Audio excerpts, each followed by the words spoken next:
The rain had been falling since dawn, thick and steady, the kind that blurred the edges of the small town of Willow Creek until everything looked half erased. Street lamps flickered along Main Street, their glow catching the silver ribbons of rain as they splashed onto the cracked pavement. From his office above O'Hara's diner, Frank Doyle watched it all through a haze of cigarette smoke. He hadn't worked a real case in 3 years, not since the Fisher girl incident. These days, he mostly read the papers, kept the radio low, and told himself he didn't miss the job. But the truth was, the silence was starting to hum. A man who spent 25 years chasing other people's lies eventually ran out of his own. The knock on the door came just past noon. "Come in," Doyle said, his voice rough from too much coffee and not enough conversation. A tall man stepped in, wearing a wet overcoat and a sheriff's badge that looked too shiny for comfort.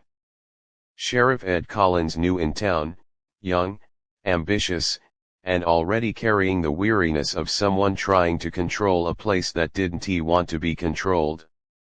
"Frank," he said, shaking rain off his hat.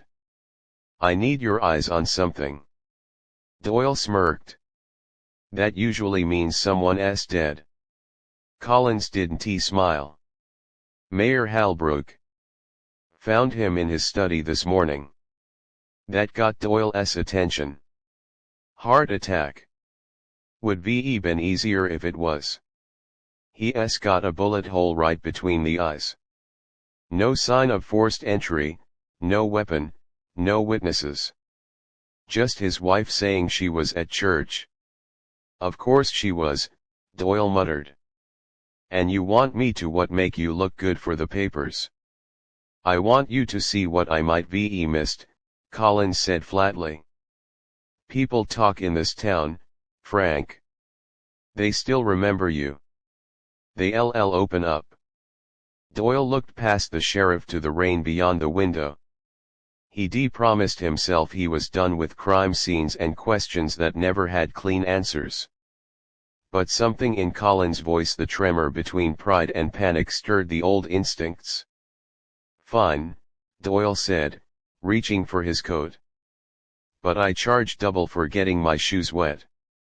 The Halbrook residence sat at the edge of town, a wide, white-columned house that looked like it had been built to impress people who stopped being impressed long ago. The front gate creaked as Doyle and Collins stepped inside. Mrs. Halbrook met them in the foyer, her eyes red but dry. She was a tall woman, her blonde hair set in perfect waves despite the storm outside. "Detective Doyle," she said, recognizing him instantly. "I didn't know you were still in town." "I never left," Doyle said softly. "Just stopped getting invited to the parties." Collins cleared his throat. "Mrs. Halbrook, if you could show us the study." The study smelled of leather, cigars, and gunpowder. The mayor's body had already been removed, but the blood stain on the carpet hadn't been cleaned yet. Doyle crouched beside the desk, his eyes scanning the scene the way they used to, automatically, methodically. Papers scattered, an open drawer, an overturned whiskey glass. "Anything missing?" he asked. "His revolver," Collins said. "He always kept one in the desk." "And the safe?" "Closed, locked. We'll get the code once the widow's ready." Doyle nodded, lighting a cigarette. "Mind if I look around?"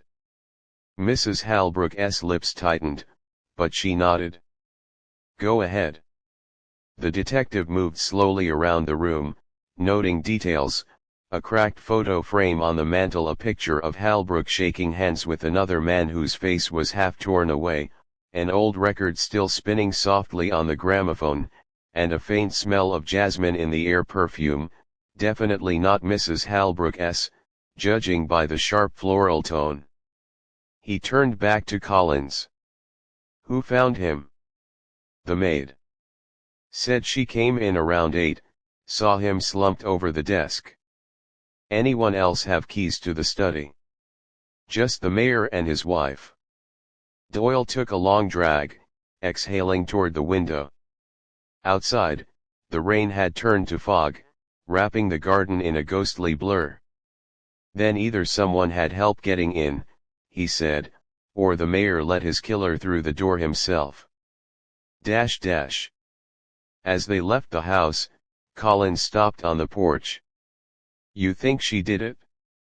Doyle glanced back toward the second-floor window, where Mrs. Halbrook stood watching them, a shadow framed in lace curtains. I think, he said, she's hiding something. Whether it's guilt or grief, we'll find out soon enough. They drove back into town in silence. Collins tapped the steering wheel nervously. You ever meet Halbrook before? He asked. Once. About 10 years ago, Doyle said. He offered me a job on the council's security board. Turned it down. Why? Doyle smiled faintly. Didn't he like the way he looked at people? Like he already owned them. Back in his office, Doyle poured himself a whiskey. The case felt wrong, too neat, too quick. The mayor dead, the wife conveniently absent, the weapon gone. Every piece of it felt arranged, like a bad magician's trick. He reached for the phone and dialed an old number. After 3 rings, a voice answered low, cautious. This is Doyle, he said. You still working at the Gazette, Marty? Yeah. You back in business? Maybe. I need everything you've got on Mayor Halbrook. Friends, enemies, campaign donors, the whole bag. Marty whistled. That'll take a while. I'll wait. He hung up and leaned back in his chair. Outside, the storm eased into a drizzle. Somewhere in the distance, a train whistle sounded long, mournful, the sound of something leaving that shouldn't. For the first time in years, Frank Doyle felt alive again. At 9 o'clock that night, someone knocked on his door. He half expected Collins again, or maybe a reporter. Instead, it was a woman he'd never seen before, mid-30s, dark hair, eyes sharp enough to cut glass. She wore a green coat that had seen better days. Mr. Doyle, she said. I heard you're looking into the mayor's death. Word travels fast in Willow Creek. She stepped closer, glancing down the hallway before speaking. If you want to know who killed him, you'll need to start with the bank. The bank? Doyle raised an eyebrow. She nodded. The mayor wasn't as honest as everyone thought. And he wasn't the only one with blood on his hands.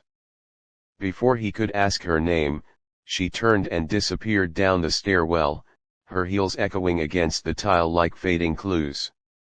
Doyle stood there for a moment, cigarette burning low between his fingers. Then he muttered to himself, looks like the quiet days are over. He flicked the ash into the tray, poured another whiskey, and watched the rain start again. Morning came gray and hollow. The fog had rolled in overnight, settling over Willow Creek like a damp blanket that refused to lift. Doyle sat at his desk, a fresh pot of coffee steaming beside him, the morning paper open but unread. He wasn't thinking about headlines. He was thinking about the woman from last night, the one with the sharp eyes and the warning about the bank. No name, no reason, just a lead hanging in the air like smoke. At 9 o'clock sharp, the phone rang. Doyle, he answered. Frank, it's Marty. Got something on Halbrook? Doyle reached for his cup. Talk to me. Mayor's been sitting on a pile of debt, Marty said. Personal loans through the Willow Creek Bank, about 20,000. That's not campaign money, either. Personal. Big withdrawals, quiet deposits. Real shady pattern. 20 grand, Doyle muttered. That's a lot of cash for a man preaching civic responsibility. There's more. Last month he tried to push a zoning change, new construction near the riverfront. Guess who owned that land? Tell me. The bank's president, Roger Klein. Real estate speculation. Smells like kickbacks to me. Doyle jotted the names on a notepad. Klein. Bank. Zoning. Then another thought hit him. What about Halbrook's wife? Charlotte Halbrook? Nothing much. Old family money, social committee chair, Sunday choir type. But Doyle heard paper rustling. There's a rumor she was seeing someone. Quietly. Somebody from the bank. Doyle froze. You have a name? Not yet. But I can dig. Do that, Doyle said. And Marty, keep it off the record. He hung up, grabbed his hat, and headed out into the fog. The Willow Creek Bank stood on Main Street, a brick building with marble steps and too much polish for a town this small. Inside, it smelled of wax, leather, and fear. Roger Klein was waiting behind a massive oak desk. He was a thick man with silver hair, sharp cuffs, and a smile that looked pasted on. Mr. Doyle, he said, standing up. The sheriff mentioned you might be poking around. I was hoping you'd stop by. Always glad to make new friends, Doyle said, taking a seat without being asked. I hear the mayor was one of your best clients. Klein's smile thinned. A good man. Terrible loss for Willow Creek. Sure, Doyle said, leaning back. I was just wondering why a good man like him owed your bank $20,000. For a split second, Klein's eyes flickered the look of a man who didn't expect the question so soon. Old investments, he said finally. Mayor Halbrook had big plans for this town. The money went into community projects. Community projects that never got built, Doyle said. Funny how that works. Klein's tone hardened. Detective, the mayor's death is a tragedy, not a scandal. I'd appreciate it if you didn't stir rumors that hurt his memory or this town. Don't worry, Doyle said, standing. I don't deal in rumors. Only evidence. He turned to leave, but paused at the door. One more thing. You know a woman named Charlotte Halbrook? Klein's expression didn't change, but his hand twitched, almost imperceptibly. Of course. The mayor's wife. Why? Just curious, Doyle said, tipping his hat. She wears jasmine perfume. Klein blinked. I wouldn't know. Doyle smiled faintly. Sure you wouldn't. Outside, the fog had thickened to the point where the buildings seemed to float. Doyle walked slowly down the street, the pieces turning in his head. The mayor's dead. The zoning project. The missing gun. The perfume in the study. Someone had mixed business with pleasure and ended up dead for it. He decided to pay a visit to Mrs. Halbrook again. When she opened the door, she looked as if she hadn't slept. Her makeup was gone, her eyes hollow but alert. Detective Doyle.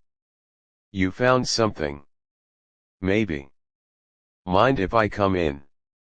She hesitated, then nodded. Of course.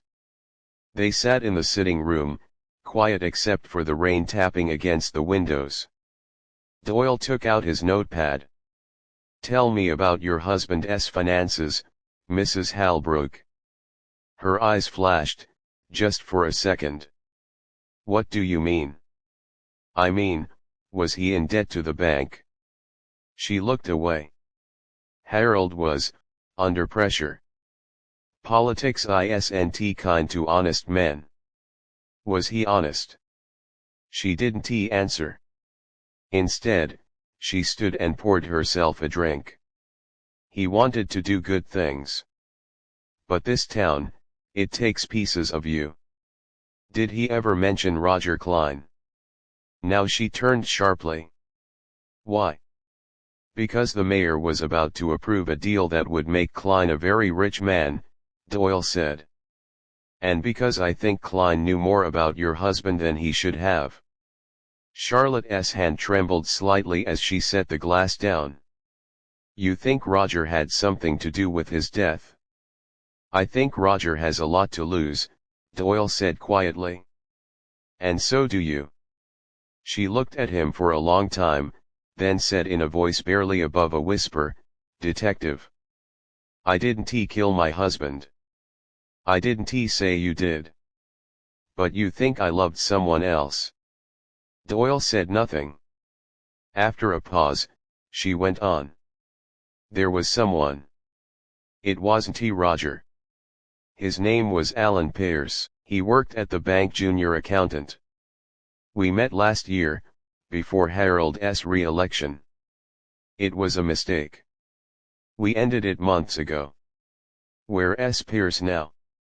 I don't know. He hasn't been to work in days. That, Doyle thought, was the first honest thing she'd said all morning. That afternoon, he met Sheriff Collins at the diner.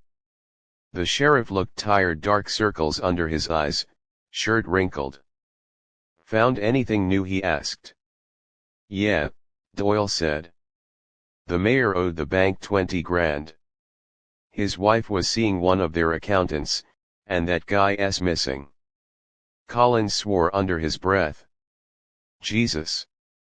You think the wife and the kid? I don't think anything yet.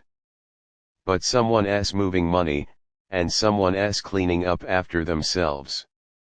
The waitress refilled their coffee. Collins leaned closer. There's something else. The coroner called. Says the bullet that killed Halbrook didn't come from his own gun. Different caliber. Smaller. More precise. Professional, Doyle said. Or someone who knew exactly what they were doing. Collins nodded. We found tire tracks behind the house. 2 sets, one the maid's, one unaccounted for. Let me guess, Doyle said. Expensive tires. Imported. Collins looked at him. Yeah. How do you? Because Roger Clyne drives a Lincoln with imported white walls, Doyle said. And because nothing in this town happens without going through his hands first. That night, Doyle couldn't sleep. The rain had stopped, but the town felt heavier than ever. He sat by the window, cigarette glowing in the dark, thinking about the mayor's study, the scent of jasmine, the missing revolver, the half-torn photo of Halbrook with another man. He dug through his notes and found the photo again, which he'd taken from the crime scene earlier. The torn half showed just a piece of a suit and a ring, gold, with a black stone. Roger Clyne wore the same ring that morning. The next day, Doyle went back to the bank, only this time, he didn't walk in through the front door. He slipped into the alley behind it, found the side entrance unlocked, and stepped inside. Down the corridor, through the accounting room, he found a small office with A. Pearce stenciled on the frosted glass. Inside, an open drawer, a missing ledger, and a faint scent of jasmine. He crouched and found something under the desk, a torn check stub, dated 2 days before the murder. The payee line read, "C. Halbrook 5,000. Doyle stared at it, cold creeping up his spine. The mistress and the banker's money, that was never a coincidence. He turned to leave, but froze. Someone was standing in the doorway. Roger Clyne. Holding a pistol. Going somewhere, Mr. Doyle. Roger Klein's voice was too calm for a man holding a loaded pistol. Doyle straightened slowly, keeping his hands where Klein could see them. You have an odd way of welcoming visitors, Roger. I could say the same, Klein replied. He stepped into the office, closing the door behind him. The sound of the latch clicking felt louder than thunder. Breaking into a bank after hours, Klein said. You're not as retired as people think. I could say the same, Doyle said quietly. But I'm not the one aiming a .32 at a man's chest. Klein's mouth curved into a small smile. Then maybe you shouldn't have been snooping through my accountant's office. Doyle nodded toward the pistol. You planning to shoot me too seems like bad for business. Klein didn't answer. Instead, he lowered the gun slightly, not all the way, but enough. You're in over your head, Doyle. Whatever you think you know, walk away from it. The mayor's death was unfortunate, but digging into it won't bring him back. That's the thing about the dead, Doyle said. They don't talk but their mistakes do. He tossed the torn check stub onto the desk. 5,000 to Mrs. Halbrook, 2 days before the mayor took a bullet. Looks bad for you, Roger. Klein's eyes narrowed. That check was a loan. Sure, Doyle said.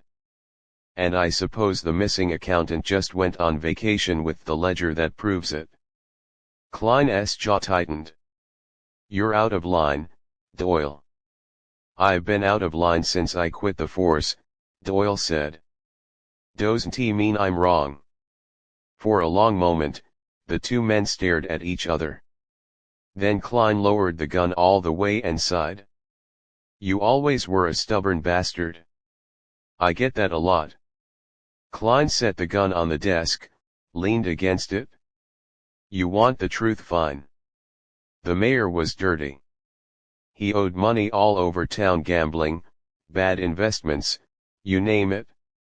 He came to me for help, offered to push through that zoning deal in exchange for wiping his debt clean. I agreed because it would help the town. But then he got greedy. Wanted a bigger cut. So you killed him?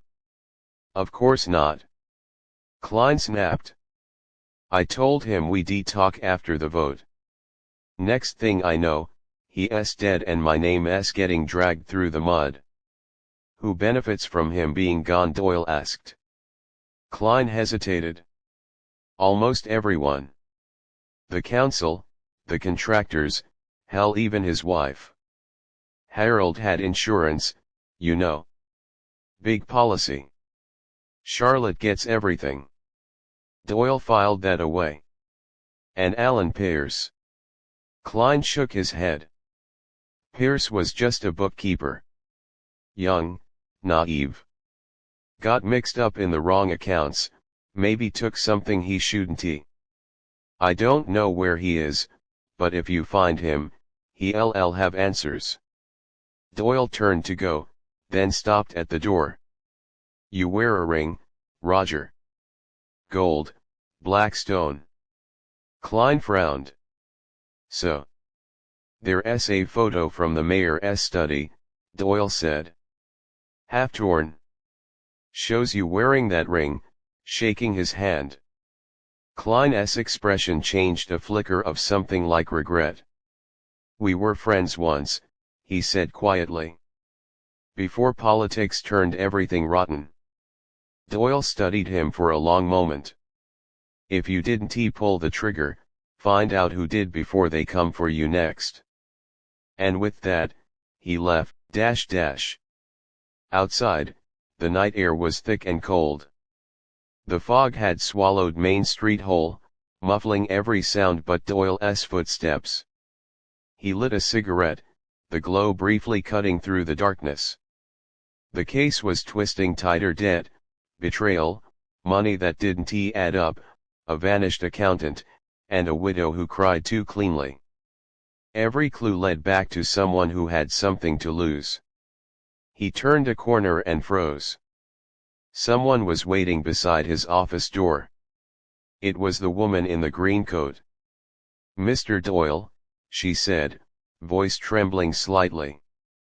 "You shouldn't have gone to the bank." "Seems to be a popular opinion," Doyle replied. "You want to tell me who you really are now?" She looked down. "My name's Lydia.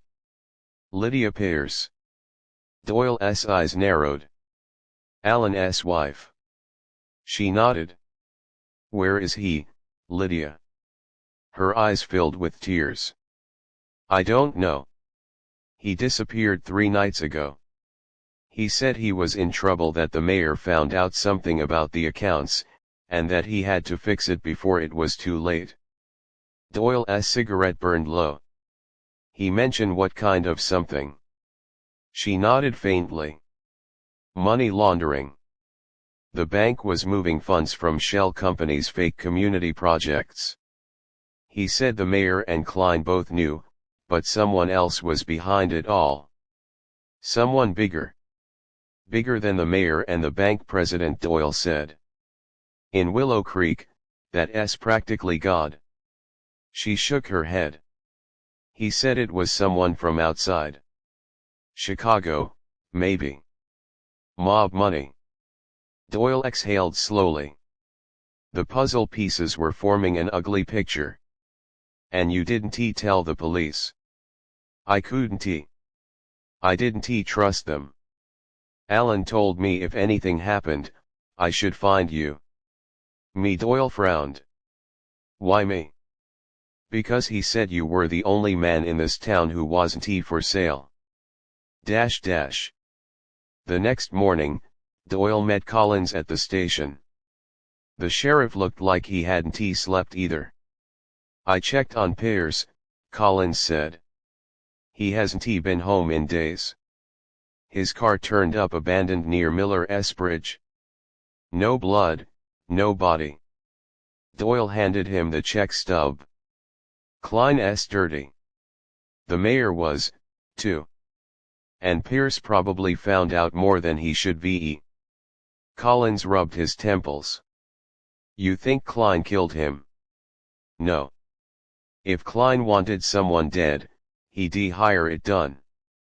Too clean for his hands." "Then who?" Doyle looked out the window at the fog creeping through the streets. "That's the question, isn't it? By noon, the Gazette printed a front-page story, "Mayor's death linked to financial scandal." It named no sources, but the headline alone set the town buzzing. Doyle knew it was only a matter of time before someone tried to shut him up. He didn't have to wait long. That evening, as he crossed the empty square, a car rolled up beside him, black, sleek, windows tinted. The door opened. A man in a gray suit stepped out. He wasn't local. Broad shoulders, slick hair, eyes that didn't blink enough.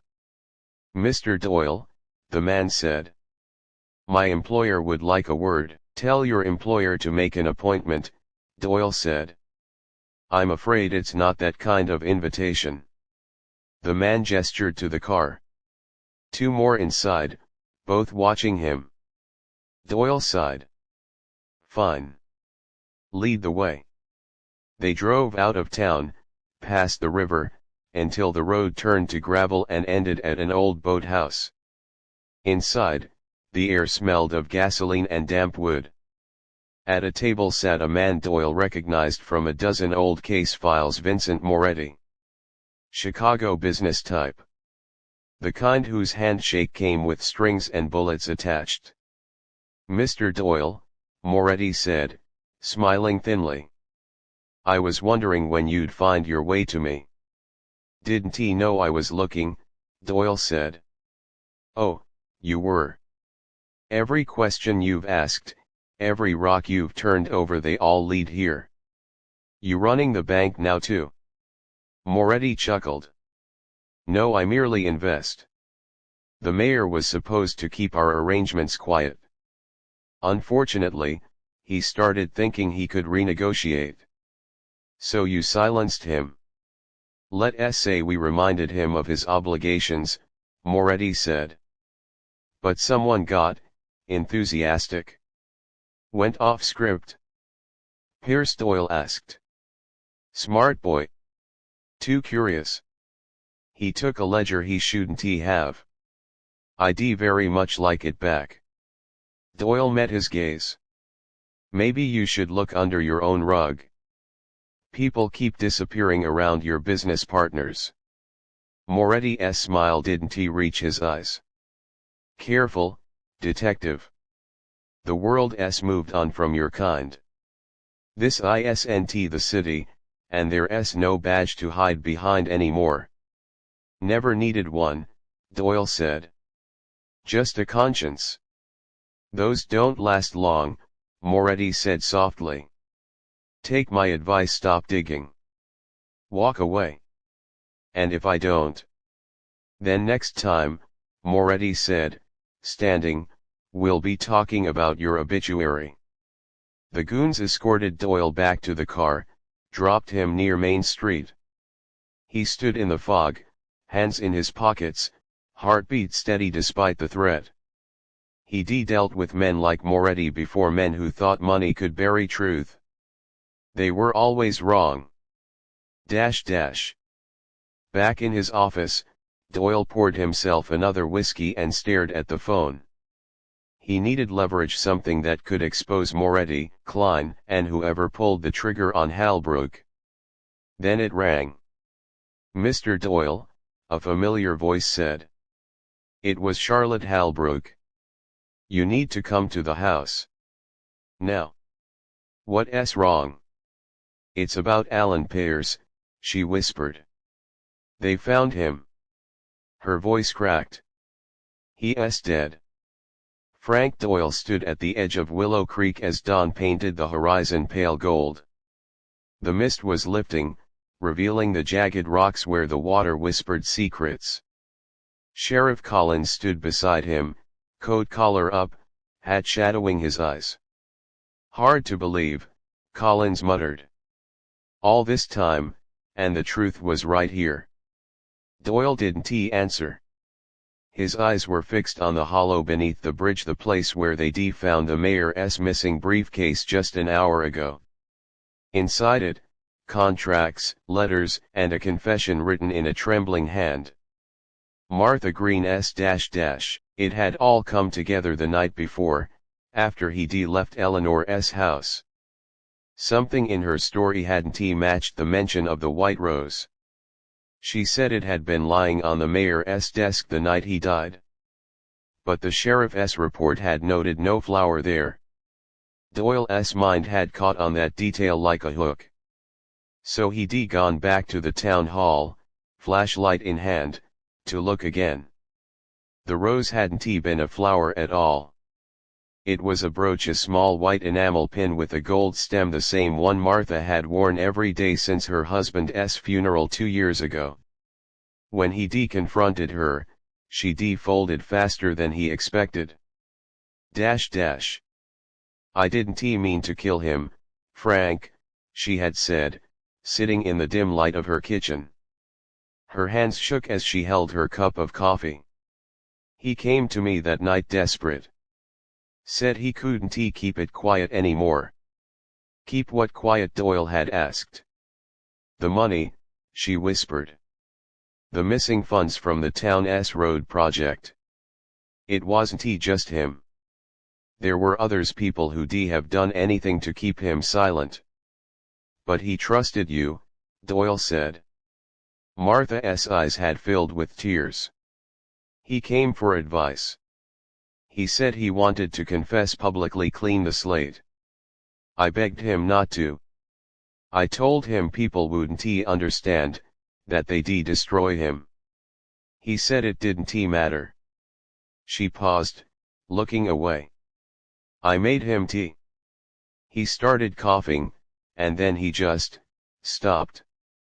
Doyle's voice had been quiet. The poison was meant for someone else, wasn't it?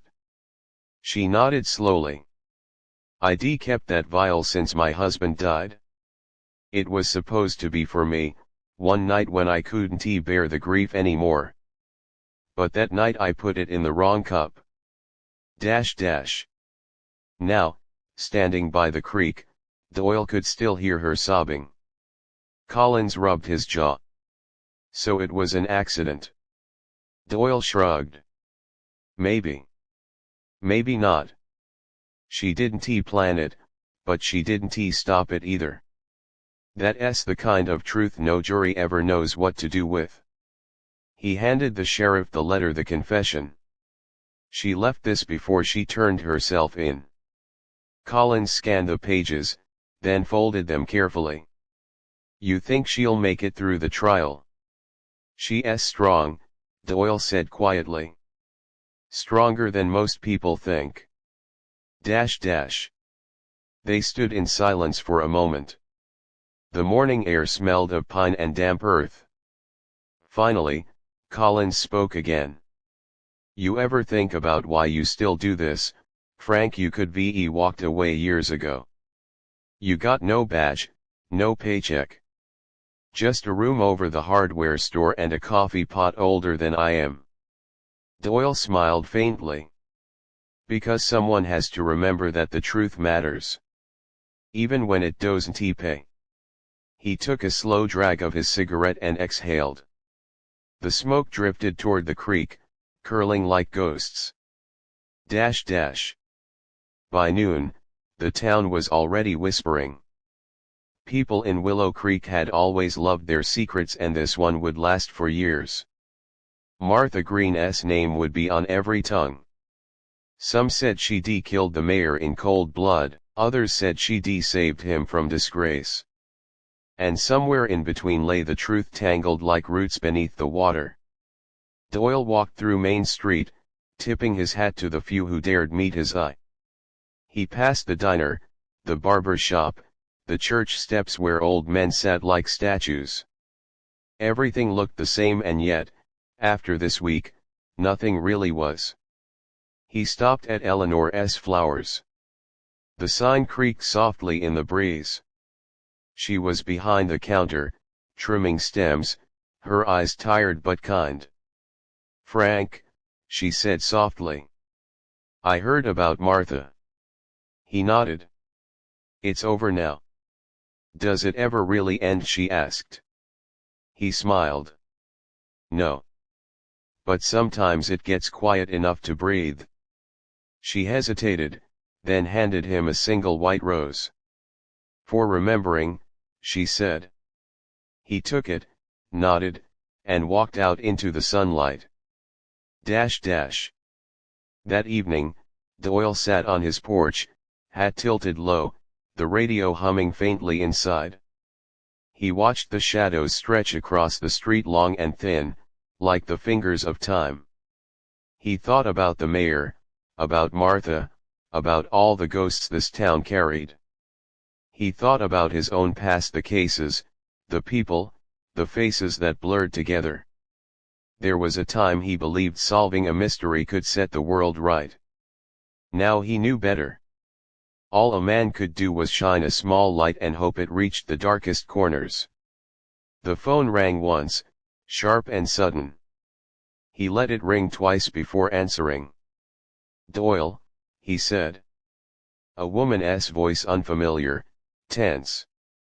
Mr. Doyle, you don't know me, but I need your help. My brother's gone missing. He sighed softly, staring at the white rose on the table beside him. I thought I was retired, he muttered. You're Frank Doyle, the woman said. You don't retire.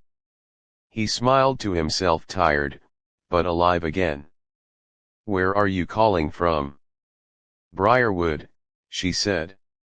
Just outside Denver. All right, he said, reaching for his coat. Tell me everything. He hung up, slipped the rose into his pocket, and stepped into the fading light. The sky above Willow Creek was streaked with fire and gold, the kind of sunset that promised more trouble ahead. And Frank Doyle, the man who never could stop chasing the truth, followed it once more into the night.